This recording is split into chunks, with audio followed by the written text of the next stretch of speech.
സ്തോത്രം. Praise the Lord. പ്രാർത്ഥനയോടുകൂടി ആയിരിക്കാം. ഈ രാത്രികാലം കടന്നു വരുവാൻ കർത്താവ് നമ്മളെ സഹായിച്ചല്ലോ. ആമേൻ. എബ്രായ ലേഖനം 12 ആദ്യത്തെ വാക്യമാണല്ലോ കഴിഞ്ഞ ദിവസം തുടങ്ങിയത്. 12-ാം അധ്യായം തുടങ്ങി 2 ദിവസം അത് ഷെയർ ചെയ്യുകയായിരുന്നു. സ്തോത്രം. ഈ രാത്രികാലവും ദാസനെ ദൈവം ബലപ്പെടുത്തട്ടെ. കർത്താവെ ഞങ്ങളോട് സംസാരിക്കണമേ എന്നുള്ള പ്രാർത്ഥനയോടുകൂടെ നമുക്ക് ഏവർക്കുമായിരിക്കാം. കർത്താവിൻ്റെ വരെയും സഹായിക്കട്ടെ. സ്തോത്രം. ആമേൻ. Thank you. കർത്താവിന്റെ അതിപരിശുദ്ധമായ നാമം വാഴ്ത്തപ്പെടുമാറാകട്ടെ. കടന്നു വന്നിരിക്കുന്ന എല്ലാ ദൈവമക്കളെയും ഓർത്ത് ഞാൻ ദൈവത്തെ സ്തുതിക്കുന്നു. നിങ്ങൾക്ക് എല്ലാവർക്കും ഈ ടീച്ചിങ് അനുഗ്രഹമായി തീരുന്നു എന്ന് ഞാൻ വിശ്വസിക്കുന്നു. കടന്നു വന്ന എല്ലാവർക്കും എൻ്റെ സ്നേഹവന്ദനത്തെ അറിയിക്കുന്നു. നമ്മൾ എബ്രായ ലേഖനം 12-ാം അധ്യായത്തിന്റെ 2-ാമത്തെ വാക്യം, ഏറ്റവും ഇമ്പോർട്ടൻ്റ് ആയിട്ടുള്ള ഒരു വാക്യമാണ് 2-ാമത്തെ വാക്യം. അതാദ്യം മലയാളത്തിലും രണ്ടാമത് ഇംഗ്ലീഷിലും ഒന്ന് വായിച്ചാണ്. ആകയാൽ വിശ്വാസത്തിന്റെ നായകനും പൂർത്തി വരുത്തുന്നവനുമായ യേശുവിനെ നോക്കുക. തന്റെ മുൻപിൽ വെച്ചിരുന്ന സന്തോഷം ഓർത്ത് അവൻ അപമാനം അലക്ഷ്യമാക്കി ക്രൂശിനെ സഹിക്കുകയും ദൈവസിംഹാസനത്തിന്റെ വലത്ത് ഭാഗത്തിരിക്കുകയും ചെയ്തു. Looking unto Jesus, the author and finisher of our faith, who for the joy that was set before him endured the cross, despising the shame, and has sat down at the right hand of the throne of God. Thank you. അത് നിങ്ങൾ എല്ലാവരും വളരെ ശ്രദ്ധിക്കേണ്ട ഒരു വാക്യമാണ്. എബ്രായ ലേഖനം 12-ാം അധ്യായത്തിന്റെ 2-ാമത്തെ വാക്യം. ഞാനത് ഒന്നുകൂടെ വായിക്കുന്നു. വിശ്വാസത്തിന്റെ നായകനും പൂർത്തി വരുത്തുന്നവനുമായ യേശുവിനെ നോക്കുക. അത് ഇംഗ്ലീഷിൽ ഇപ്രകാരമാണ് കർത്താനാസം വായിച്ചത്. Looking unto Jesus, the author and the finisher of our faith. അപ്പോ വിശ്വാസം എന്ന് പറയുന്നത് നമ്മുടെ വിശ്വാസത്തെ കുറിച്ചാണ് പറഞ്ഞിരിക്കുന്നത്. മനുഷ്യ വിശ്വാസത്തെ കുറിച്ചാണോ ഇവിടെ പറഞ്ഞിരിക്കുന്നത്? സകല മനുഷ്യർക്കും വിശ്വാസമുണ്ട്. വിശ്വാസം എന്ന് പറയുന്നത് മനുഷ്യർക്കുമുണ്ട്, മൃഗങ്ങൾക്കുമുണ്ട്, എല്ലാവർക്കും അവരവരുടേതായിട്ടുള്ള വിശ്വാസമുണ്ട്. നമ്മൾ ഓപ്പറേറ്റ് ചെയ്യേണ്ടത് നമ്മുടെ വിശ്വാസമല്ല, യേശുവിന്റെ വിശ്വാസമാണ് ഓപ്പറേറ്റ് ചെയ്യേണ്ടത്. അതാണ് അബ്രഹാം ഓപ്പറേറ്റ് ചെയ്തത്, അതാണ് അബ്രഹാം വിശ്വസിച്ചതും, അതാണ് ജീവിതത്തിൽ പടർത്തിയെടുത്തതും ഉപയോഗിച്ചതും. അത് ഉപയോഗിക്കാനായിട്ട് നമ്മൾ പഠിക്കണം. യേശു വിശ്വസിക്കുന്നു. നിങ്ങളൊരു കാര്യം പറഞ്ഞാൽ നടക്കുമെന്ന്. നമ്മൾ വിശ്വസിക്കുന്നു നമ്മളൊരു കാര്യം പറഞ്ഞാൽ നടക്കുമെന്ന് ഇല്ല. യേശു വിശ്വസിക്കുന്നു. അപ്പം യേശുവിനോടൊപ്പം വിശ്വസിക്കാനായിട്ട് നമ്മൾ പഠിക്കണം. ഓഥർ എന്ന് പറഞ്ഞാൽ എന്താണ് അർത്ഥം? ഓഥർ എന്ന് പറഞ്ഞു കഴിഞ്ഞാൽ അതിൻ്റെ ക്രിയേറ്റർ, അല്ലെന്നുണ്ടെങ്കിൽ രചയിതാവ്, അല്ലെങ്കിൽ ഉടമസ്ഥാവകാശം ഓഥർ എന്നുള്ളതാണ്. മലയാളത്തിൽ അത് നായകൻ എന്നാണ് എഴുതിയിരിക്കുന്നത്. നായകൻ എന്ന് പറഞ്ഞു കഴിഞ്ഞാൽ ലീഡർ എന്ന് വരും, മാനേജർ എന്ന് വരാം, അങ്ങനൊക്കെ വരത്തുള്ളൂ. അത് അദ്ദേഹത്തിന് സ്വന്തമാകണമെന്ന് നിർബന്ധമില്ല. എന്നാൽ ഇംഗ്ലീഷിൽ അത് എഴുതിയിരിക്കുന്നത് ഓഥർ ആൻഡ് ഫിനിഷർ. അതിനകത്തിൽ എന്താണ് യേശു ചെയ്തത് എന്ന് നിങ്ങൾ പ്രത്യേകം ശ്രദ്ധിക്കണം. വിശ്വാസത്തിന്റെ നായകനും പൂർത്തി വരുത്തുന്നവനുമായി യേശുവിനെ നോക്കുക. എന്താണ് നോക്കേണ്ടത്? തന്റെ മുൻപിൽ വെച്ചിരിക്കുന്ന സന്തോഷമോർത്ത്. അപ്പം യേശുവിന്റെ മുന്നിലുള്ള സന്തോഷത്തെ ഓർത്തു. എന്തായിരുന്നു സന്തോഷം? ദൈവസിംഹാസനത്തിന്റെ വലത്ത് ഭാഗത്ത് ഇരിക്കുക എന്നതായിരുന്നു യേശുവിന്റെ ആഗ്രഹം. അതാണ് സന്തോഷം. അത് ഓർത്തിട്ട് എന്ത് ചെയ്തു? അപമാനം അലക്ഷ്യമാക്കി ക്രൂശിനെ സഹിച്ചു. അപ്പോൾ നമ്മുടെ ജീവിതത്തിൽ വരുന്ന അപമാനത്തെ മനുഷ്യരെന്ത് പറയും? ഞാനെന്തിനായി ഈ കഷ്ടമൊക്കെ അനുഭവിക്കേണ്ട കാര്യം? അപ്പോൾ നമ്മുടെ മുന്നിലുള്ള ലക്ഷ്യം നമ്മൾ മറക്കുന്നു. ഉദാഹരണത്തിന് ഞാൻ കഴിഞ്ഞ ദിവസം നിങ്ങളോട് പറഞ്ഞാണ്, നമ്മൾ ഏതെങ്കിലും ഒരു പ്രൊഫഷൻ തിരഞ്ഞെടുക്കുകയാണെന്നിരിക്കട്ടെ. പ്ലംബിംഗ് തിരഞ്ഞെടുത്തു. ഞാൻ കഴിഞ്ഞ ദിവസം എൻ്റെ മോനോട് ചോദിച്ചു, മോനെ നിനക്ക് ആരെയും പ്ലംബറെ പരിചയമുണ്ടോ? ഉണ്ട്, ഒരു പരിചയമുണ്ട്. ഞാൻ ചോദിച്ചു, എത്രയാണ് ശമ്പളം കൊടുക്കേണ്ടത്? ഒരു മണിക്കൂർ നേരത്തേക്ക് $90 ശമ്പളം. $90. $90 ശമ്പളം വാങ്ങണമെന്നുണ്ടെങ്കിൽ അവന് ഒരു പ്ലംബിംഗ് ജോലി ചെയ്യുന്ന ആള് എന്തുമാത്രം കാര്യങ്ങൾ മനസ്സിലാക്കിയിരിക്കണം. എത്ര ഡേർട്ടി വർക്കാണെന്നുണ്ടെങ്കിലും ചെയ്യാൻ തയ്യാറാണ്. അവൻ പഠിക്കാൻ പോയപ്പം ഇതൊക്കെ ഡേർട്ടിയാണ്, ഇത്ര നാറ്റം പിടിച്ച പണിയാണ്, എന്നെ കൊണ്ട് ഇത് പറ്റത്തില്ല എന്ന് പറഞ്ഞ് മാറിയിരുന്നെങ്കിൽ അവന് ആ അവിടെ ഇരുന്നുകൊണ്ട് $90 വാങ്ങാൻ പറ്റുമോ? ഓക്കെ, വേണ്ട. ഡോക്ടർ, പല്ലിന്റെ ഡോക്ടർ എന്ന് വെച്ചു, അളിഞ്ഞ വായും നാറുന്ന വായും എല്ലാം ആര് പരിശോധിക്കണം? മനുഷ്യൻ പരിശോധിക്കണം. എനിക്കാരുടെ വായി നോക്കാൻ വയ്യ, ഞാൻ പിന്നെ നീ നോക്കാകത്തില്ല. നാറുന്ന പണിയാണ്. അപ്പം നിനക്ക് അവിടെ ഇരിക്കാൻ പറ്റത്തില്ല. എല്ലാ ജോലിക്കും അതിൻ്റെതായിട്ടുള്ള അപമാനവും അല്ലെന്നുണ്ടെങ്കിൽ പ്രയാസവും ഒക്കെ ഉണ്ട്. പോട്ടെ, പൈലറ്റ് ആകാമെന്ന് വിചാരിച്ചാൽ ഈ മുകളിലോട്ട് കയറി പോകണം, താഴോട്ട് പോകണം, എന്തെങ്കിലും ഉണ്ടായാലോ പേടി, ഭയം. എനിക്ക് പൈലറ്റ് ആകണ്ട, നീ ആകത്തില്ല. ഏത് പ്രൊഫഷൻ നിങ്ങൾ എടുത്തെന്ന് പറഞ്ഞാലും അതിൻ്റെതായിട്ടുള്ള റിസ്ക് ഉണ്ട്, അതിൻ്റെതായിട്ടുള്ള പ്രശ്നമുണ്ട്. അവിടെ ചെന്നെത്തണമെന്നുണ്ടെങ്കിൽ നീ പലതിനെയും മാറ്റി നിർത്തണം. അപ്പൊ ദൈവത്തിനോട് കൂടെ നടക്കണം, ദൈവസിംഹാസനത്തിനോടുകൂടെ ഇരിക്കണം എന്നുണ്ടെങ്കിൽ നമ്മൾ ഈ ലോകത്തിലുള്ള പലതിനെയും മാറ്റിയെടുക്കണം. നമ്മൾ ഈ ലോകത്തിൽ എന്തെങ്കിലും ആകാൻ വേണ്ടി പലതും മാറ്റിയെടുക്കുന്നുണ്ട്. വേണ്ട, നമുക്ക് ഒരു രാജ്യത്തിന്റെ പ്രധാനമന്ത്രിയാകാം. എനിക്ക് ആരുടെയും ചീത്ത വിളിയൊന്നും കേൾക്കാൻ പറ്റില്ല, വല്ലവനും പറയുന്നത് എനിക്ക് കേട്ടോണ്ടിരിക്കാൻ വയ്യ.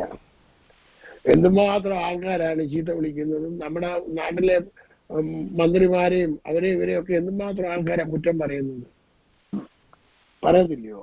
അപമാനം, അലക്ഷ്യം. അവിടെ ഇരിക്കണമെന്നുണ്ടെങ്കിൽ അപമാനത്തെ എന്ത് ചെയ്യണം? ലക്ഷ്യമാക്കണം. നമ്മളെ ചിന്തിച്ച് ചോദിക്കേ, ഏത് സ്ഥാനത്ത് നിങ്ങൾ ഉയർന്ന സ്ഥാനത്തേക്ക് പോകണമെന്നുണ്ടെങ്കിലോ അവിടെ പ്രതികൂലങ്ങളുണ്ട്. അതിനെ നോക്കാൻ പാടില്ല. ഇവിടെ കർത്താവ് എന്താ ചെയ്തെന്ന് നോക്കി, തൻ്റെ ജീവിതത്തിന് തൻ്റെ മുൻപിൽ വെച്ചിരിക്കുന്ന സന്തോഷം അത് ഓർത്തിട്ട് അപമാനം അലക്ഷ്യമാക്കി, കഷ്ടതയെ സഹിച്ചു. അതിനുശേഷമാണ് ദൈവസിംഹാസനത്തിന്റെ വലത്ത് ഭാഗത്ത് ഇരിക്കാൻ സാധിച്ചത്. അപ്പൊ നമ്മൾ ആരെയാണ് നോക്കേണ്ടത്?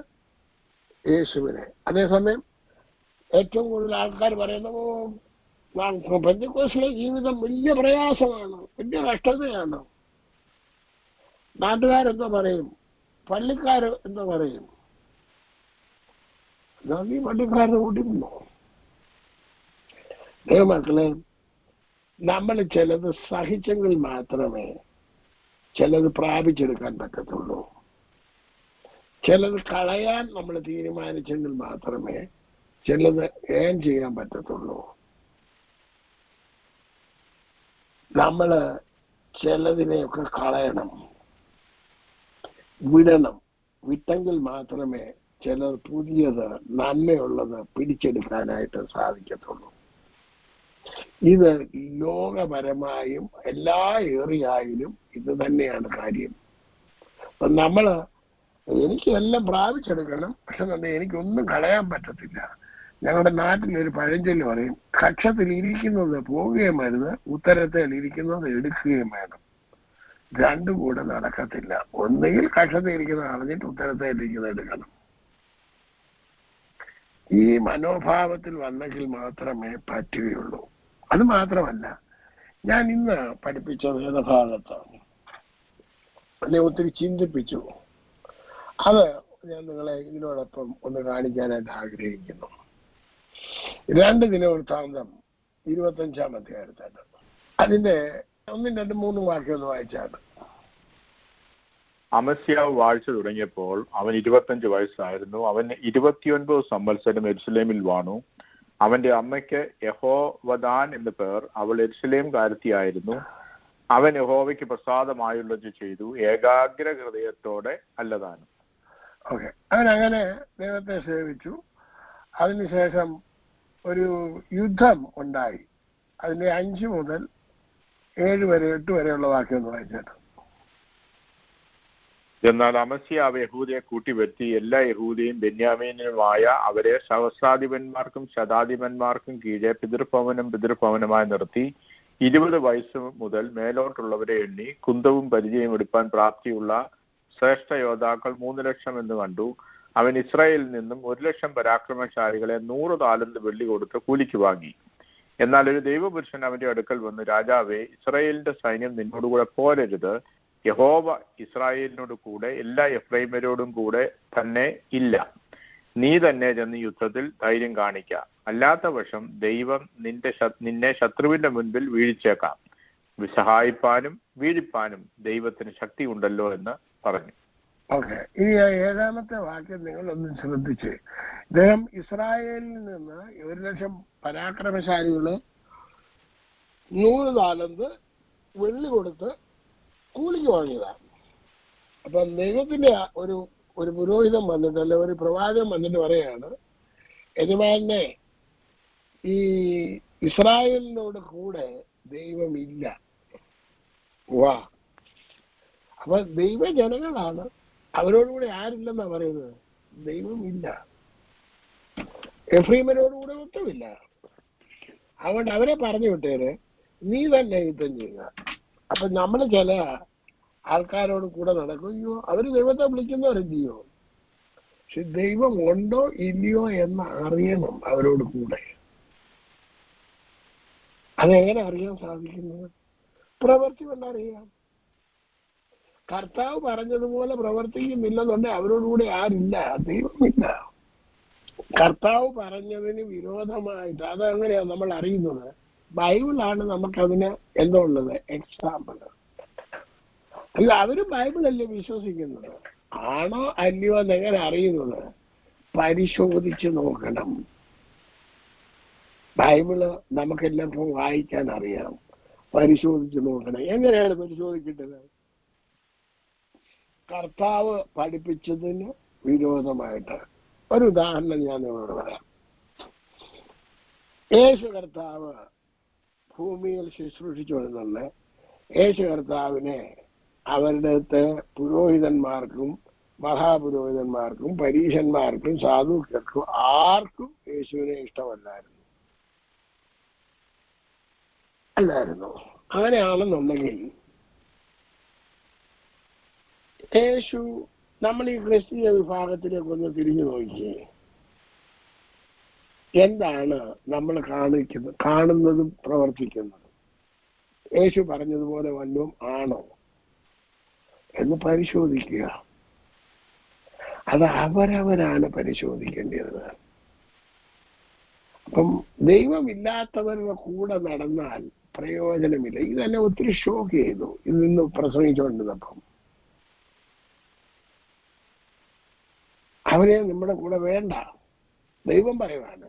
എന്നിട്ട് നീ തന്നെ യുദ്ധത്തിന് പോകണം. ഇദ്ദേഹം പോയി യുദ്ധം ചെയ്തു, യുദ്ധത്തിൽ ജയിച്ചു കഴിഞ്ഞ ഉടനെ ഇയാളെന്ത് ചെയ്തു എന്ന് ചോദിച്ചു കഴിഞ്ഞാൽ, അവിടുത്തെ ദൈവത്തെ കൊണ്ട് പോന്നു. അതിന്റെ 14-ാമത്തെ വാക്യം വായിച്ചാണ്. എന്നാൽ അമസ്യാവ് ഏദോമ്യരെ സംഹരിച്ച് മടങ്ങി വന്ന ശേഷം അവൻ സേയീര്യരുടെ ദേവന്മാരെ കൊണ്ടുവന്ന് അവയെ തനിക്ക് ദേവന്മാരായി നിർത്തി അവയുടെ മുൻപാകെ നമസ്കരിക്കുകയും അവയ്ക്ക് ധൂപം കാട്ടുകയും ചെയ്തു. ഇനിയും പ്രത്യേകം ശ്രദ്ധിച്ചോളൂ. ഒരുപാട് പേര് നമ്മൾ ഈ ക്രിസ്തീയ വിഭാഗത്തിൽ തന്നെ നമ്മൾ പഠിക്കണം. എന്തിനാ പഠിക്കേണ്ടതെന്ന് ചോദിച്ചു കഴിഞ്ഞാൽ, ഇന്നത്തെ കാലത്ത് ഏതെങ്കിലും അസുഖങ്ങൾ വന്നു കഴിഞ്ഞു കഴിഞ്ഞാൽ ചികിത്സിക്കാനായിട്ട് ഒരുപാട് വഴികളുണ്ട്. ഒന്ന്, അമേരിക്കയിലുള്ളവർക്ക് ഇൻഷുറൻസ് ഉണ്ട്, ഇന്ത്യയിലുള്ളവർക്ക് ഇൻഷുറൻസ് ഉണ്ട്. ഇപ്പൊ ഇൻഷുറൻസ് ഇല്ലാത്തൊരു ചുരുക്കമാണ്. പിന്നെ ഇഷ്ടം പോലെ പണം മനുഷ്യരുടെ കയ്യിലുണ്ട്, വിദ്യാഭ്യാസമുണ്ട്, എല്ലാവർക്കും കഴിവുമുണ്ട്. അപ്പം പ്രാർത്ഥിക്കുന്നവരോട് പറയും, പ്രാർത്ഥിക്കാനും പറയും, ചിലർ പ്രാർത്ഥിക്കുകയും ചെയ്യും. പക്ഷെ അല്ലെങ്കിൽ ഏതെങ്കിലും തരത്തില് ദൈവിക സൗഖ്യം കിട്ടിക്കഴിഞ്ഞു കഴിഞ്ഞാൽ ദൈവത്തിന് കൊടുക്കേണ്ട മഹത്വം പലപ്പോഴും പലരും കൊടുക്കാറില്ല.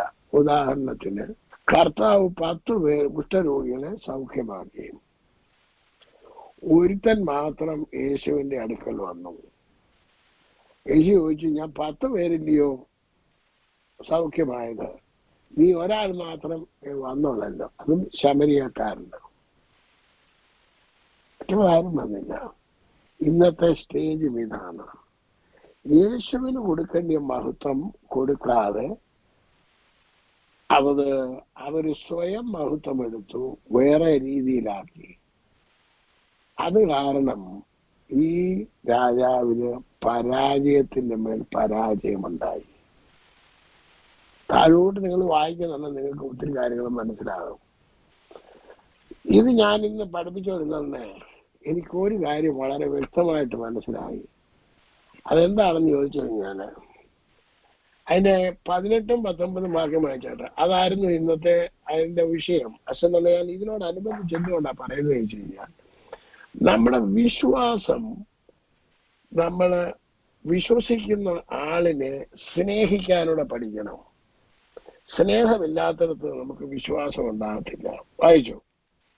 അതിന് ഇസ്രായേൽ രാജാവായ യോവാശ് യഹൂദ രാജാവായ അമസ്യാവിന്റെ അടുക്കൽ പറഞ്ഞയച്ചതെന്നാൽ, ലെബാനോനിലെ മുൾപ്പടർപ്പ് ലെബാനോനിലെ ദേവദാരുവിന്റെ അടുക്കൽ ആളയച്ചു, നിന്റെ മകളെ എന്റെ മകന് ഭാര്യയായി തരിക എന്ന് പറയിച്ചു. എന്നാൽ ലെബാനോനിലെ ഒരു കാട്ടുമൃഗം കടന്നു എന്ന് മുൾപ്പടർപ്പിനെ ചവിട്ടിക്കളഞ്ഞു.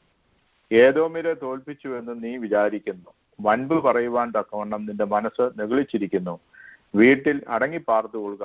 നീ യഹൂദയും വീഴുവാൻ തക്കവണ്ണം അനർത്ഥത്തിൽ ഇടപെടുന്നത് എന്തിന്? അനർത്ഥത്തിൽ ഇടപെടുന്നത് എന്തിന്? എവിടെങ്കിലും ഒരു ജയം നമുക്ക് കിട്ടിയിട്ടുണ്ടെന്നുണ്ടെങ്കിൽ, എന്നെ കൊണ്ടെല്ലാം സാധിക്കും. ഇങ്ങനെ പലപ്പോഴും ഞാൻ പല കുടുക്കിലും ചെന്ന് ചാടിയിട്ടുണ്ട്, പല അനർത്ഥത്തിലും ചെന്ന് ചാടിയിട്ടുണ്ട്. എന്നെ കൊണ്ട് സാധിക്കും. അങ്ങനെ ചാടിയ ഒരു രാജാവാണിത്.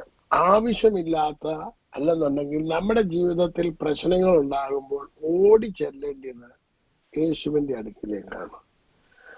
ഓടിച്ചെന്ന് കർത്താവിന്റെ അടുക്കൽ. ഞാൻ അതിന് ഉദാഹരണം പറഞ്ഞത്, നമ്മുടെ കൊച്ചു കുഞ്ഞുങ്ങളെ എല്ലാം നമ്മൾ വളർത്തിയിട്ടുള്ളത് നമുക്കെല്ലാവർക്കും അറിയാം. ഒരു പൊടി കുഞ്ഞിന് ആ കുഞ്ഞിന് ഒരു അസ്വസ്ഥതയുണ്ടായി, കുഞ്ഞ് കരഞ്ഞുകൊണ്ട് ഓടുക. ആരുടെ പേര് പറഞ്ഞുകൊണ്ടായിരിക്കും ഓടുന്നത്? അവിടെ എത്ര പേരുണ്ടെങ്കിലും മമ്മിന്നോ ഡാഡിന്നോ പറഞ്ഞായിരിക്കും ഓടുന്നത്. അത് മമ്മിയുടെ കയ്യിലോ ഡാഡിയുടെ കയ്യിലോ കിട്ടിക്കഴിഞ്ഞു കഴിഞ്ഞാൽ വേറെ ആരെല്ലാം പിടിച്ചെന്ന് പറഞ്ഞാലും അതിന് കരച്ചിൽ നിൽക്കത്തില്ല. കാരണം അതിന്റെ പരിഹാരം അതിന്റെ അപ്പന്റെ അമ്മയുടെ അടുക്കൽ മാത്രമേ ഉള്ളൂ എന്നാണ് അത് വിശ്വസിക്കുന്നത്, ആ കുഞ്ഞ് വിശ്വസിക്കുന്നത്. എന്റെ വിഷയത്തിന് പരിഹാരം എന്റെ അപ്പനും അമ്മയും അല്ലാതെ വേറെ ആരുമില്ല. വേറെ സഹോദരങ്ങളെടുത്താലും, വല്യപ്പനെടുത്താലും വല്യമ്മയെടുത്താലും മറ്റവരെടുത്തെന്ന് പറഞ്ഞാൽ അവരെയൊന്നും അവന്റെ വിശ്വാസമല്ല. അവൻ ആരെയാണ് വിശ്വാസം? അവന്റെ അപ്പനെയും അമ്മയും മാത്രമേ ഉള്ളൂ. എന്ന് പറഞ്ഞതുപോലെ നമ്മൾ ഓടി ചെല്ലേണ്ടത് കർത്താവിന്റെ അടുക്കിലേക്കാണ്. അതാണ് ഇവിടെ പറഞ്ഞിരിക്കുന്നത്. ആരെയാണ് നോക്കേണ്ടത്? വിശ്വാസത്തിന്റെ നായകനും പൂർത്തി വരുത്തുന്നവനുമായ യേശുവിനെ നോക്കുക. നമുക്ക് വിഷയമുണ്ടാകുമ്പോൾ, നമ്മുടെ പ്രശ്നങ്ങൾ വരുമ്പോൾ നമുക്ക് എല്ലാ മനുഷ്യർക്കും അവരവരുടേതായ വിഷയങ്ങളും പ്രശ്നങ്ങളും ഉണ്ട്. അപ്പൊ നമ്മൾ ഓടിച്ചെല്ലേണ്ടത് പാഞ്ഞടുത്ത് എപ്പോഴും ഓടിച്ചെല്ലേണ്ടത് ദാവീദിന്റെ പ്രശ്നം. ദാവീദ് എങ്ങനെയുള്ള മനുഷ്യനായിരുന്നു അറിയാമോ? എന്ത് സാഹചര്യം ഉണ്ടായിരുന്നാലും ദൈവത്തിന്റെ അടുക്കലേക്ക് ഓടിച്ചെല്ലുന്നത്. അങ്ങനെ നമുക്ക് ഓടിച്ചെല്ലാൻ നമ്മൾ പഠിക്കണം. മക്കളെ, 1996 ഞാൻ രക്ഷിക്കപ്പെട്ടതിന് ശേഷം എന്റെ ജീവിതം മാറി മറിഞ്ഞതും കർത്താവ് എന്നെ നടത്തുന്നതും എല്ലാം സകല വിഷയങ്ങൾക്കും പരിഹാരം യേശു മാത്രം. അവനിന്റെ അടുക്കിലേക്ക് ഓടിച്ചെല്ലുക, അവനെ മാത്രം നോക്കുക. പണത്തെ നോക്കരുത്, പ്രതാപത്തെ നോക്കരുത്, ആരോഗ്യത്തെ നോക്കരുത്, നമ്മൾക്കുള്ള യാതൊന്നിനെയും നോക്കരുത്. മറിച്ച് യേശുവിനെ മാത്രം നോക്കുക. അതാണ് ഇവിടെ പറഞ്ഞിരിക്കുന്നത്. നമ്മുടെ ജീവിതത്തിൽ ഈ 11-ാം അധ്യായത്തിനകത്ത് അനേക വിശ്വാസ വീരന്മാരുടെ പട്ടികകളുണ്ട്. അതിനകത്തിൽ അവരൊക്കെ നോക്കിയത് ഒരൊറ്റ ആളെയാണ്, വിശ്വാസത്തിന്റെ നായകൻ, അഥവാ the author and the finisher of my faith. Abraham നോക്കി, ഹാനോക്ക് നോക്കി, കൂടെ നടന്നു. നോഹ നോക്കി, കൂടെ നടന്നു. യാക്കോബ്, ഇസഹാക്ക്, ജോസഫ്, മോശയുടെ മാതാപിതാക്കൾ, യോശുവ, ഇവരെല്ലാം നമ്മൾ എന്ത് ചെയ്യണം? നമ്മുടെ ജീവിതത്തിൽ അതാണ് നമ്മൾ ചെയ്യേണ്ടത്. അവിടെ തന്നെ പറഞ്ഞിരിക്കുന്നത്, യേശു എന്ത് ചെയ്തു? തന്റെ മുമ്പിൽ വെച്ചിരിക്കുന്ന സന്തോഷം ഓർത്തു. അപ്പോ ആദ്യം ഓർക്കേണ്ടത് എന്റെ പരിഹാരം കർത്താവാണ്. നമുക്കൊരു വാക്യങ്ങളെ വായിച്ചാട്ടെ. മത്തായിയുടെ സുവിശേഷം 11-ാം അധ്യായത്താണ്. മത്തായി 11, അതിന്റെ 27 മുതൽ 30 വരെയുള്ള വാക്യങ്ങൾ. എന്റെ പിതാവ് സകലവും എങ്കൽ പരമേൽപ്പിച്ചിരിക്കുന്നു. പിതാവല്ലാതെ ആരും പുത്രനെ അറിയുന്നില്ല. പുത്രനും പുത്രൻ വെളിപ്പെടുത്തി കൊടുപ്പാൻ ഇച്ഛിക്കുന്നവനും അല്ലാതെ ആരും പിതാവിനെ അറിയുന്നുമില്ല. അധ്വാനിക്കുന്നവരും ഭാരം ചുമക്കുന്നവരുമായുള്ളവരെ എല്ലാവരും എൻ്റെ അടുക്കൽ വരുവീൻ, ഞാൻ നിങ്ങളെ ആശ്വസിപ്പിക്കും.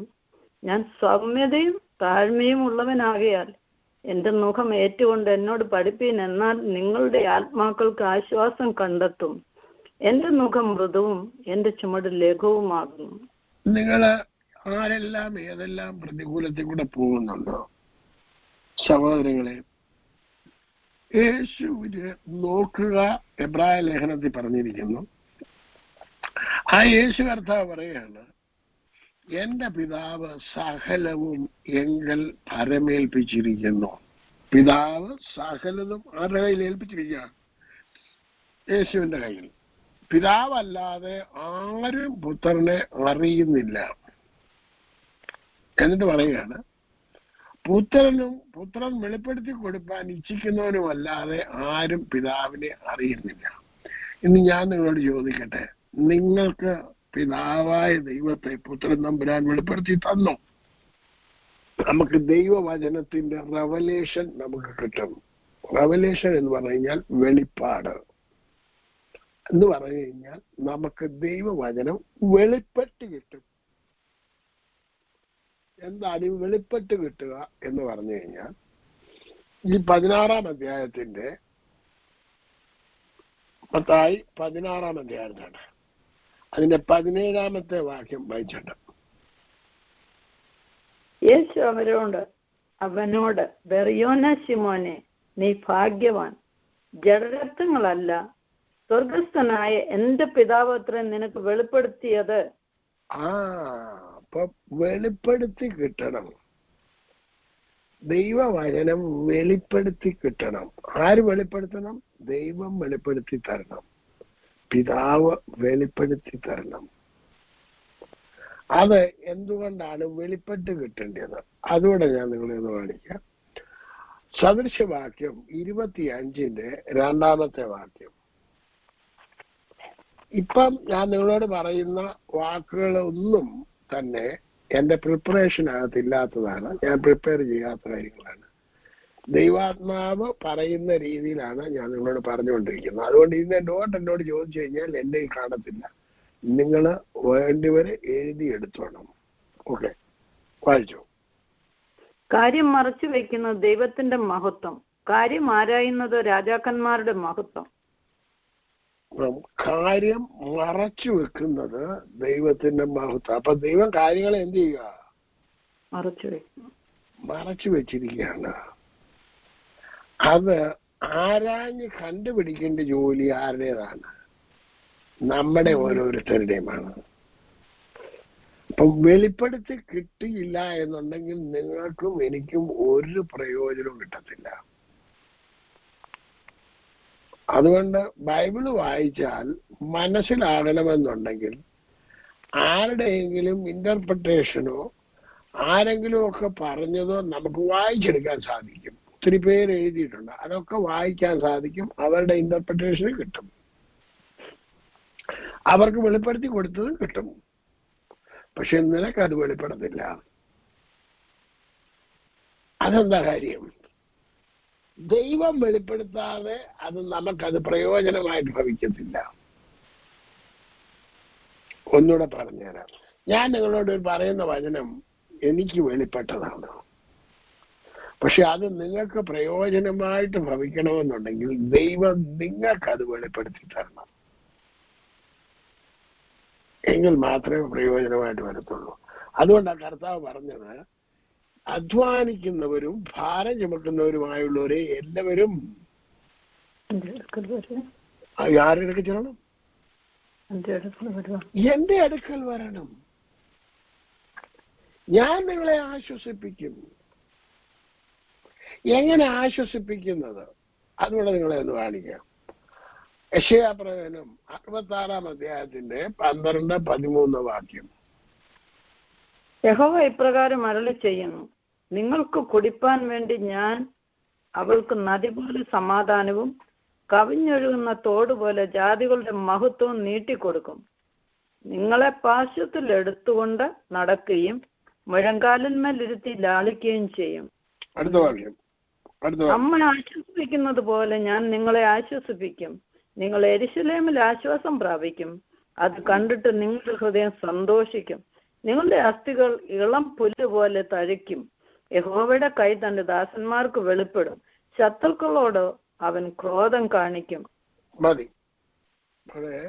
എങ്ങനെ ആശ്വസിപ്പിക്കുന്നത്? അമ്മ ആശ്വസിപ്പിക്കുന്നത് പോലെ ഞാൻ ആശ്വസിപ്പിക്കും. മുഴങ്കാലിൽ ഇരുത്തി ഞാൻ ലാളിക്കും. നിങ്ങൾ ആശ്വാസം പ്രാപിക്കും. അത് കണ്ടിട്ട് നിങ്ങളുടെ ഹൃദയം സന്തോഷിക്കും.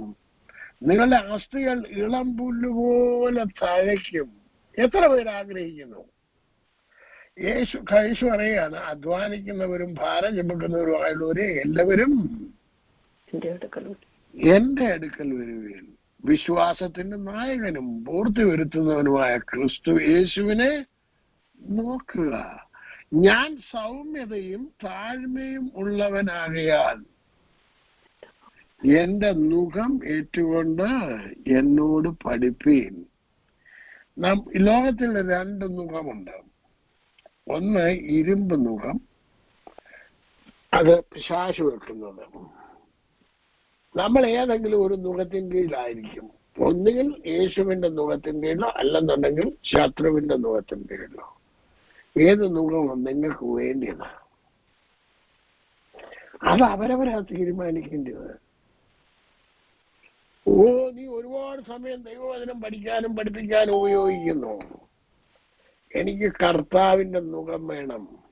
അത് മൃദുവും അതിന് ഭാരം കുറഞ്ഞതും ഒക്കെയാ, ലഘുവുമാണ്. എന്റെ ആത്മാവിന് ആശ്വാസം ലഭിക്കണം. ഞാൻ ഏത് മുഖമെടുക്കണം? കർത്താവിന്റെ മുഖം എടുക്കണം. ഇല്ലെന്നുണ്ടെങ്കിൽ പ്രതികൂലങ്ങള്, കഷ്ടങ്ങള്, ദുഃഖങ്ങള്, പ്രശ്നങ്ങള് ഭാരങ്ങള്, ഇതെല്ലാം നമ്മുടെ തലയിലോട്ട് കയറിയിട്ട് ഉയർന്നു നിൽക്കാൻ പറ്റത്തില്ല. നുകം വെച്ച കാളയെ പോലെ കുനിഞ്ഞേ നടക്കാൻ പറ്റത്തുള്ളൂ. നമ്മൾ നേരെ നടക്കണമെന്നുണ്ടെങ്കിൽ കർത്താവിന്റെ നുകം ഏറ്റുകൊണ്ട് കർത്താവിൽ നിന്ന് പഠിക്കണം. മക്കളെ, അതുകൊണ്ട് ഇന്ന് രാത്രി കാലം ദൈവാത്മാവിൽ എബ്രായ ലേഖനം 12-ാം അധ്യായത്തിന്റെ 2-ാമത്തെ വാക്യത്തിന്റെ അടിസ്ഥാനത്തിൽ വിശ്വാസത്തിന്റെ നായകനും the author and the finisher of our faith തന്റെ മുമ്പിൽ വെച്ചിരിക്കുന്ന സന്തോഷം ഓർത്തു അവൻ അപമാനത്തെ അലക്ഷ്യമാക്കി ക്രൂശിനെ സഹിച്ചു. ഇതാണ് നമ്മൾ ചെയ്യേണ്ടത്. എന്തെല്ലാം പ്രശ്നങ്ങൾ വന്നട്ടെ, ഏത് അപമാനം വന്നോളട്ടെ, I will take it, but I want to look unto him and I want to follow him. I want to take his cross upon me. അത് മാത്രമല്ല, ഞാൻ അവന്റെ മുഖം, I want to take his yoke and learn from him. അവന്റെ yoke എടുത്തുകൊണ്ട് അവനിൽ നിന്ന് ഞാൻ പഠിക്കും. എന്റെ ആത്മാവിന് ആശ്വാസം ലഭിക്കണം, എന്റെ കുടുംബത്തിന് ആശ്വാസം ലഭിക്കണം. അതുകൊണ്ട് ലോകത്തിൽ നിന്നുമല്ല എനിക്ക് പഠിക്കേണ്ടത്, കർത്താവിൽ നിന്നും എനിക്ക് പഠിക്കണം. നമുക്ക് ഇന്ന് മുതൽ ഒരു തീരുമാനമെടുക്കാം. I will look unto him. He is my author and the finisher of my faith. ദൈവം ഈ വചനങ്ങളാൽ നിങ്ങളെ എല്ലാവരെയും അനുഗ്രഹിക്കുകയും സഹായിക്കുകയും ചെയ്യട്ടെ എന്ന് പറഞ്ഞുകൊണ്ട് എൻ്റെ വാക്കുകളെ അവസാനിപ്പിക്കുന്നു. ദൈവം നിങ്ങളെ ധാരാളമായിട്ട് അനുഗ്രഹിക്കട്ടെ. സ്തോത്രം. Praise Lord. ദാസിനെ കൂടെ കേൾപ്പിച്ച നല്ല ദൈവിക ആലോചനയ്ക്കായിട്ട് ദൈവത്തെ സ്തുതിക്കാം, സ്തോത്രം ചെയ്യാം. ദാസിനെ ദൈവം ബലപ്പെടുത്തിയല്ലോ. എബ്രായ ലേഖനം 12 സ്തോത്രം 11, 12 എല്ലാം വളരെ ഇമ്പോർട്ടന്റ് ആയിട്ടുള്ള അധ്യായമാണ്. 2 വാക്യങ്ങൾ തന്നെ അനേക അവിടെ പറയുന്നുണ്ട്. ഒരു വിശ്വാസ ജീവിതം, അതിനെ ഒരു യാത്രയോട്, ഒരു റേസിനോട് ഉപമിച്ചുകൊണ്ട്, ഒരു ഓട്ടത്തോട് ഉപമിച്ചുകൊണ്ട് ഗ്രന്ഥകർത്താവ് അവിടെ പറയുകയാണല്ലോ. നമ്മുടെ മുന്നിൽ ഒരു ഓട്ടമുണ്ട്, വിശ്വാസ ജീവിതം, അതായത് ഓട്ടത്തോട്. ആ ഓട്ടം എങ്ങനെ നമ്മൾ ഓടണമെന്ന് വളരെ വ്യക്തമായിട്ട് അവിടെ പറയുകയാണ്. ഒന്ന്, നമുക്ക് കഴിഞ്ഞ 1-ാമത്തെ വാക്യത്തിൽ അതുണ്ടല്ലോ, പാപമോചനം നമ്മൾ പ്രാപിക്കണം. 2-ാമതായിട്ട് ഭാരങ്ങളെല്ലാം വിടണം. അതാണല്ലോ ഈ രാത്രിക്കാലം കേട്ടത്, ഭാരമെല്ലാം അവന്റെ മേലെ ഇട്ടുകൊള്ളുവീൻ. സ്തോത്രം. ആമേൻ. ഇതൊക്കെ ഭാരം വെച്ചുകൊണ്ട്, പാപം വെച്ചുകൊണ്ട് നമുക്ക് അധികം നാൾ ഓടാൻ പറ്റത്തില്ല. അടുത്തത് 3-ാമത്തെ വാക്യത്തില് യേശുവിനെ നോക്കിക്കൊണ്ട് വേണം നമ്മൾ ഓടുവാൻ. എത്ര മനോഹരം! ഈ രാത്രികാലവും കേൾപ്പിച്ച നല്ല ദൈവികാലോചനയ്ക്കായിട്ട് നമുക്ക് ദൈവത്തെ സ്തുതിക്കാം, സ്തോത്രം ചെയ്യാം. ആമേൻ. കേട്ട വചനത്തിന്റെ അടിസ്ഥാനത്തിൽ നമ്മളെ തന്നെ താഴ്ച സമർപ്പിച്ചുകൊണ്ട് പ്രാർത്ഥനയോടുകൂടെ വീണ്ടും ആയിരിക്കാം. കർത്താവ് എല്ലാവരെയും സഹായിക്കട്ടെ.